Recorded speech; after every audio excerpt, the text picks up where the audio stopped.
જામનગરમાં રિક્ષા ચાલક યુવાનની હત્યા કેસના આરોપીને પકડવામાં પોલીસને સફળતા મળી છે। 23 વર્ષીય રિક્ષા ચાલક કાનજી પરમારની હત્યાના કેસમાં 5 આરોપીઓને ઝડપી પાડવામાં આવ્યા છે। 5 શખ્સોએ મૃતકનું અપહરણ કરી બાદ માર માર્યા બાદ હત્યા નિપજાવી હતી। જૂની અદાવતમાં યુવાનની હત્યા થઈ હોવાનું પ્રાથમિક તપાસમાં સામે આવ્યું છે। પોલીસે આરોપીઓની અટકાયત કરી વધુ તપાસ હાથ ધરી છે।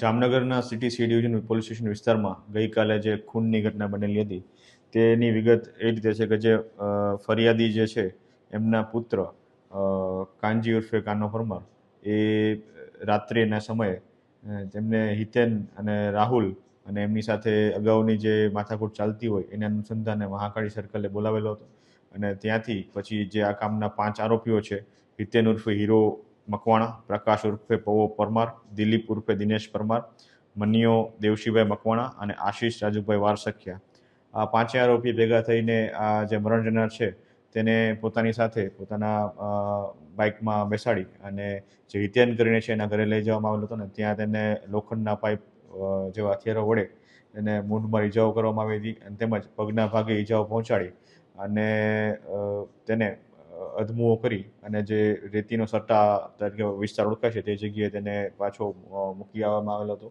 ત્યારબાદ આ વધારે પડતી ઈજાઓના અનુસંધાને જે મરણ જનાર છે એનું ડેથ થયેલું હતું। આ બનાવના અનુસંધાને city C division police station વિસ્તારમાં BNSની કલમ 189, 191, 191, 3, 190, 140, 103(1), 61(2)(1) તેમજ GP એક્ટની કલમ 135 મુજબનો ગુનો દાખલ કરવામાં આવેલો છે અને આ જે 5 આરોપીઓ છે તેને હાલ હસ્તગત કરી અને એને અટક કરવાની પ્રક્રિયા હાલ ચાલુમાં છે।